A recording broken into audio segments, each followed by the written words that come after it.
Hi everyone, it's Adam with Milo's Restoration, and today I've got a video for you about flipping the set of nightstands, but I did want to do something different today, which is that normally my videos are very regimented. I just kind of show me flipping the piece in the order that it comes, and I describe everything in kind of detail, but today I'm just going to kind of talk about things that I think are relevant to furniture flipping and some tips and kind of helpful things as well as some problems that I've had, and maybe you can get something from it.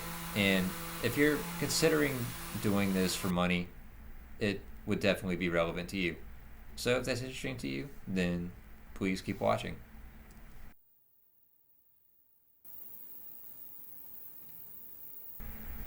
So yeah, that was like a bondo coat that you saw on that first nightstand. I just do that to get the surface flat. I put on enough bondo, sand it back flat, and I'll prime over that and it'll seal it up. It's allowed me to purchase pieces that are really badly warped that most people probably could not use.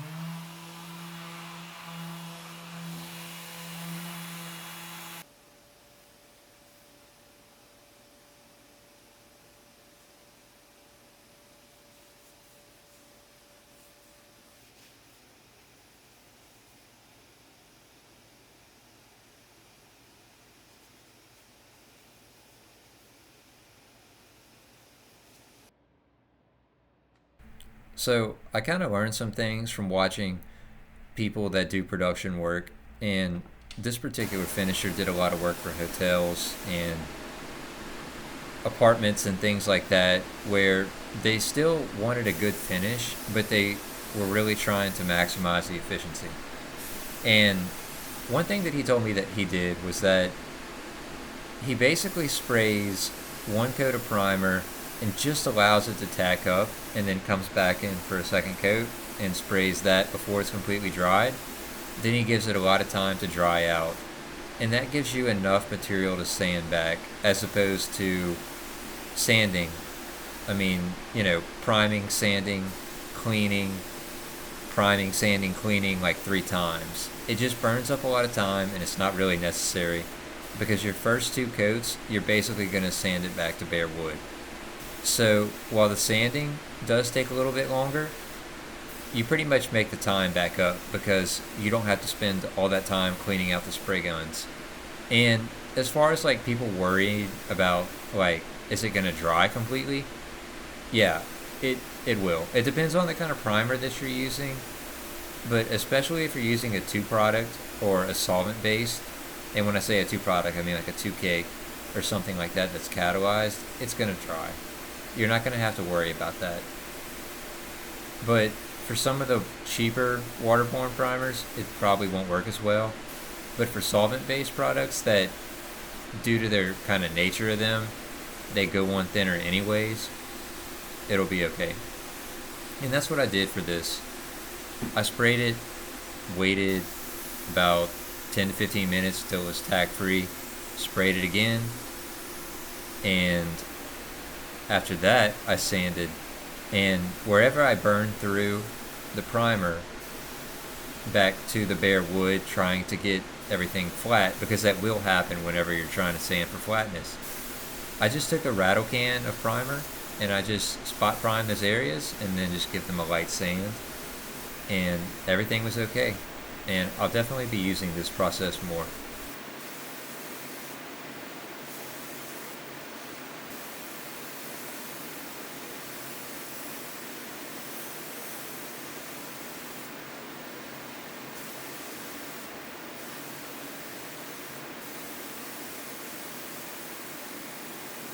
Another thing that I purchased recently to kind of help me speed up my process is an ultrasonic cleaner. I've been using that for hardware and for spray guns. So basically what I'll do with my spray guns is I'll clean them to the point where there's no more paint removed, remaining in there, but it still needs to be cleaned thoroughly. And instead of breaking it down and cleaning it, I'll just chunk the whole thing inside the ultrasonic cleaner. And like these hardware, I just got them out from the cleaner and it's kind of removed the coating.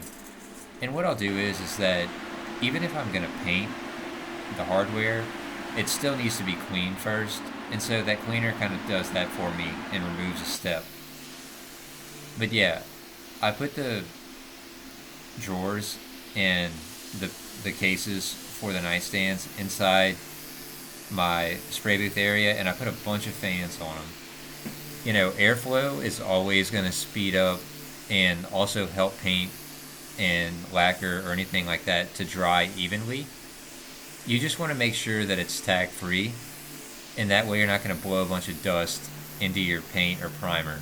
It really doesn't matter as much on primer, but especially for your top coat of paint, you want to make sure that before you put all those fans on it to help it dry out, that the paint has at least kind of flashed off.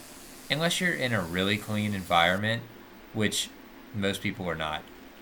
So the shellac primer right here is the one in the rattle can, and I just use that, and any kind of little dings or nicks at this point, I'll just put some glazing putty on them, sand it back, and prime them.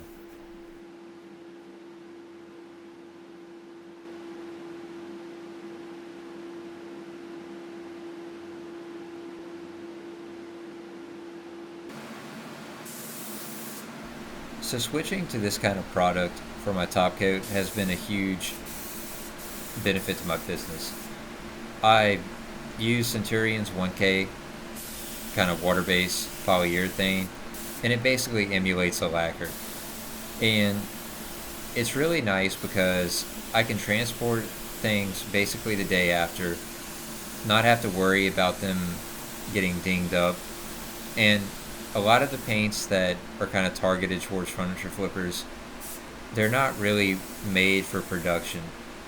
So the colors are pretty, and that's great. And a lot of the products have good reputations for durability.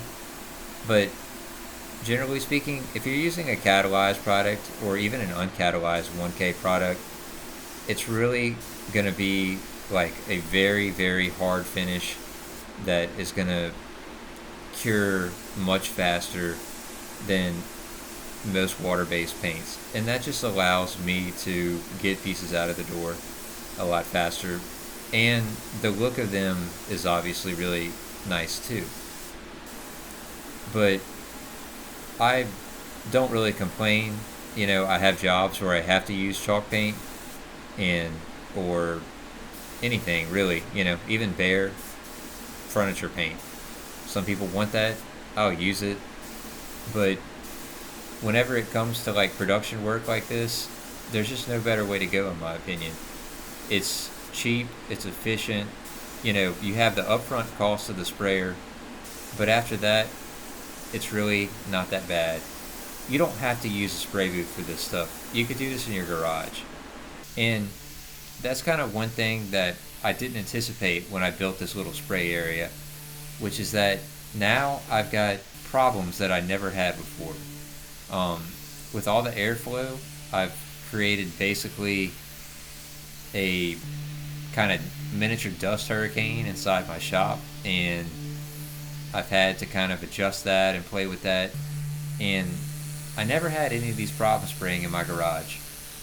And it just goes to show that, sometimes the more complicated you make things, the worse it gets.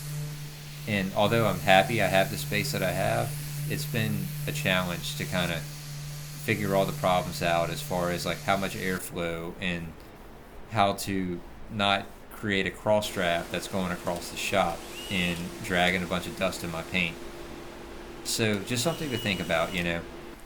But yeah, the one thing that I definitely don't regret is switching to these top coats.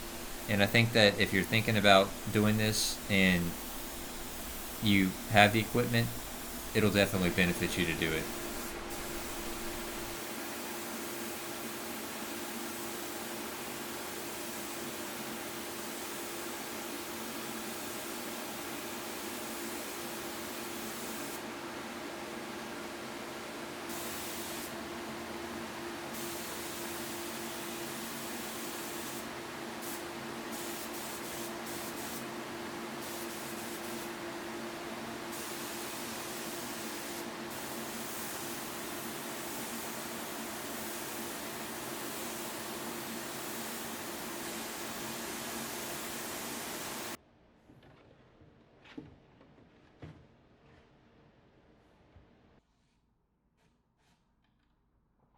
So I put the hardware back in, and that's going to be it for this set.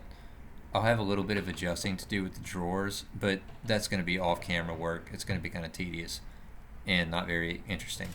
So thanks for watching, and please subscribe if you enjoy this content.